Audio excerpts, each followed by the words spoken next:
Ayun, tamang-tama. Na, No. bala ko sana magnegosyo eh. Siyempre, extra income din sa atin yon.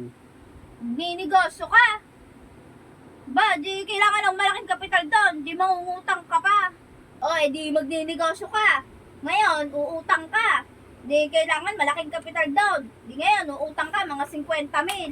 O, di nakuha mo na yung 50,000 na puhunan mo.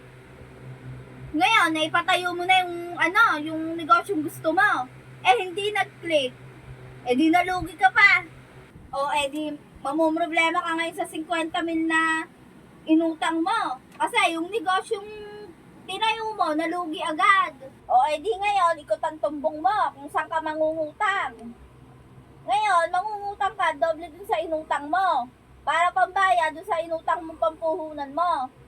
Ngayon, yung matitira, ipangaano mo sa negosyo mo pa rin na nalugi mo. O, di absuelto ka na sa una mong inutangan. Ngayon, naitayo mo ulit yung negosyong gusto mo.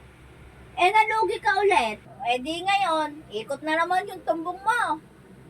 Kasi, dati, yung utang mong 50,000, ngayon, 100 na. O, di may tubo pa yon.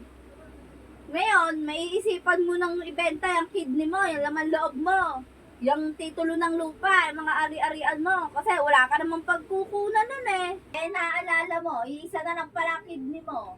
Tapos yung titulo ng lupa, nakasangla. O, di inikot ka ngayon. O ngayon, may nakilala ka na namang mauutangan na may pantatapad doon sa inutang mo.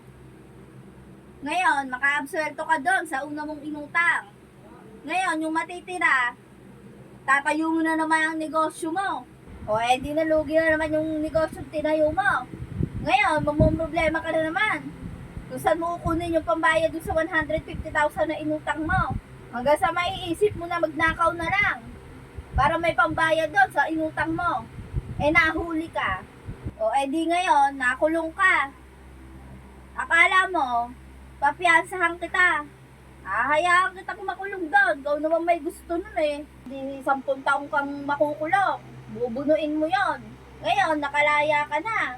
Akala mo, sa paglaya mo, makikinalak pa ng mga anak mo. Hoy, ang sasabihin sa mga anak mo, kaya ka nakulong dahil sa sarili mong ambisyon. Ngayon, magmamakaawa kang balikan ka namin. Akala mo, babalikan kita. Hahayaan kita dyan. Doon, sumama ka sa mga pariwaraang buhay. Ano? O magdinegosyo ka pa. Hindi na siguro. Kasi bago pa lang ako nagsisimula, laglag na eh. Palastik yun.